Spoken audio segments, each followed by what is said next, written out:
Hello.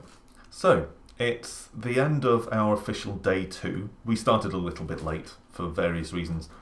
So this is day 2. It's the evening of that day. And there's still a bit of time left, but I want to record this vlog and get it up before it gets too late. I have mainly been working on a combination of text stuff, which seems to be my main task at the moment, and some design stuff, which is a lot more tricky. There's been a lot of sort of hatcheting on my part. As you will know if you watched the first instalment of these vlogs, the Day Zero one, I wrote a long sort of waffly description, and there was a lot more of that because that's the way I do, for want of a better term, world building. I don't like that phrase for some reason, but that's how I work on that kind of stuff. I create the entire setting and describe it very thoroughly. So there's been a lot of hacking a lot of that away over the last couple of days and incorporating what we are terming area descriptions and horizon descriptions. Briefly, the way we're building the game world is it's divided into zones. So each sort of environment is a zone, like a forest might be a zone, a city might be a zone, that kind of thing. And then within each zone it's divided into areas. That's how the game world is built and how you move around within the game world. So I've been writing descriptive text for all of these zones and areas and what is visible on the landscape from them, which will make a lot more sense once we give you a little tour around the game, which we're hoping to do tomorrow on this very vlog. But there's only so much of that I can do until we've actually got the game world properly in place and it's possible to move around it, which we have a little bit, but it's not fully there yet. So I've also today been doing some stuff on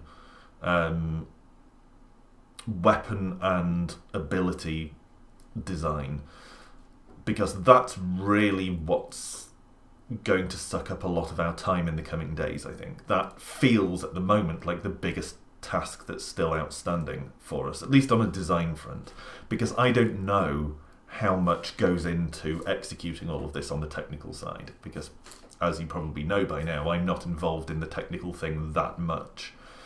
My 7DRL buddy has shown me ways to implement some changes so I can insert certain things into Unity to get it into our sort of game build.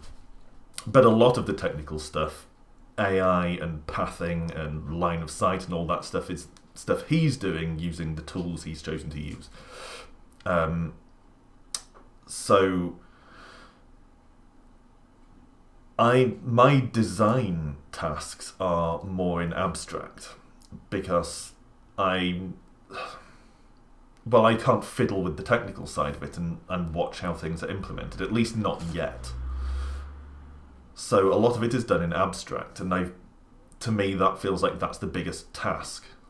There might be a lot more on the technical front, but I don't know. But on the abstract design front, designing abilities and monster abilities and behaviour and that kind of stuff in abstract is the biggest design thing still standing. So I've been wrestling with a bit of that today, and that is proving to be the biggest challenge. I mentioned in the previous video that I was finding the need to be very specific and categorical about everything we add was the biggest shock to me at that point.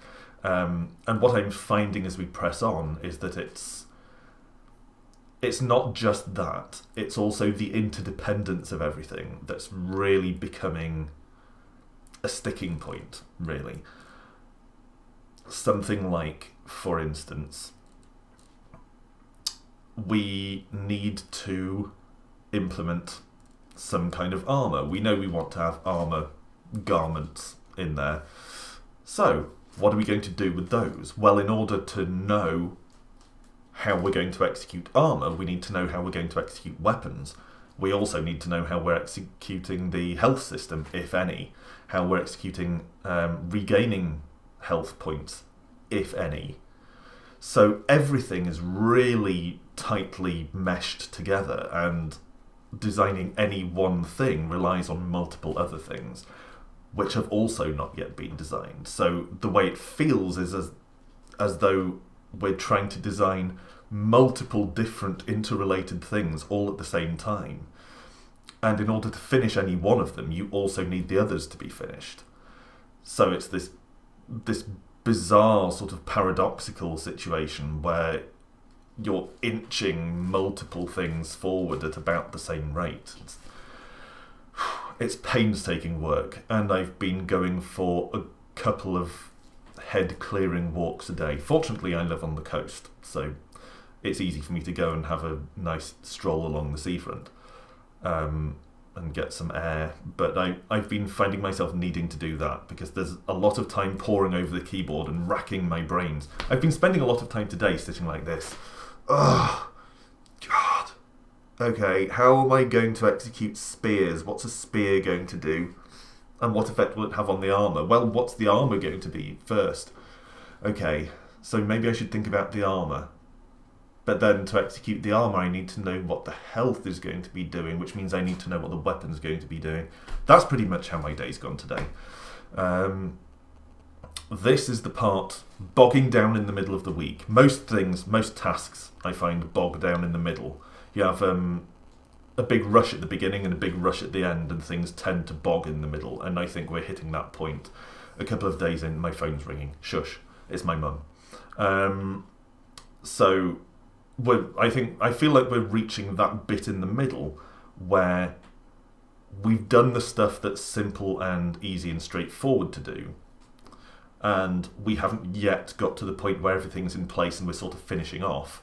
We're wrestling with the mechanically building everything part, and that is proving to be tricky, but we'll get there. Whether we'll get there by the end of 7 days is starting to feel more questionable, but I'm cautiously optimistic. I think we can do it. We can. Whether we will, well, fingers crossed, but it's possible. That's what I'm holding on to. So, day 2 down, more or less. I've got a bit more to do, but by the time you see this, day 2 down. We'll see what day 3 brings. Keep following the vlog if you're interested to see the experiences of a first-time game code designer in the 7-Day Roguelike Challenge. Bye for now.